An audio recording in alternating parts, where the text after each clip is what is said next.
Հարգելի գաղափարակից հայրենակիցներ, արդեն 4 տարի է անցել այն օրվանից, երբ հիմնադրեցի հոսանքը։ Եվ այս 4 տարվա ընթացքում բավականին մեծ էվոլյուցիա ապրեց մեր նորաստեղծ երիտասարդ շարժումը։ Այսքան ճառ ասել եմ մեր ժողովների ու հավաքների ժամանակ եւ այսքան գրառումներ արել մեր գաղափարների մասին, բայց երբեք այս հարթակով հստակ չեմ պատմել, թե կոնկրետ որն է եղել պատճառը, որ ես որպես անհայտ հայրենադարձ ու հասարակ շարքային զինվոր որոշեցի պատերազմից վերադառնալուց 1 տարի հետո զրոյից առանց որևէ օգնության ու մենակ հիմնադրել մի կազմակերպություն, հանդգնելով դեմ գնալ մի ամբողջ հակահայկական համակարգի, որը կարծես թե մեր երկրում անհաղթահարելի է թվում։ Քանի որ նշում ենք մեր շարժման 4-րդ ամյակը, կարծում եմ ճիշտ պահ է, որ պատմեմ նրա ծագումնաբանության մասին։ Շատերը գուցե կարծեն, որ ես միշտ ցանկացել եմ լինել առաջնորդ, ու դա է եղել պատճառը, որ ես ոչ մեկին չմիացա ու որոշեցի անկախ մի բան ստեղծել։ Ես հասկանում եմ, որ Հայաստանում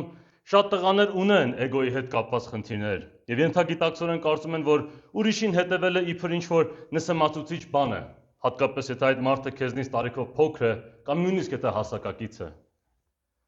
Սակայն խնդիրը ամենևին դա չի եղել, թե ինչու որոշեցի իմ սեփական ճանապարհով գնալ։ Ընդհակառակը, ես ընդհանրապես միտում չունեի առաջնորդ լինելու։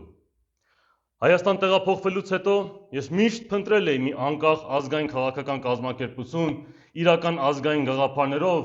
որին կարող էի միանալ ու իմ հնարավորության սահմաններում օգուտ տալ։ Բայց որքան շատ էի հանդիպում տարբեր խմբավորումներին, այնքան ավելի շատ էի հիասթափվում ու հուսահատվում։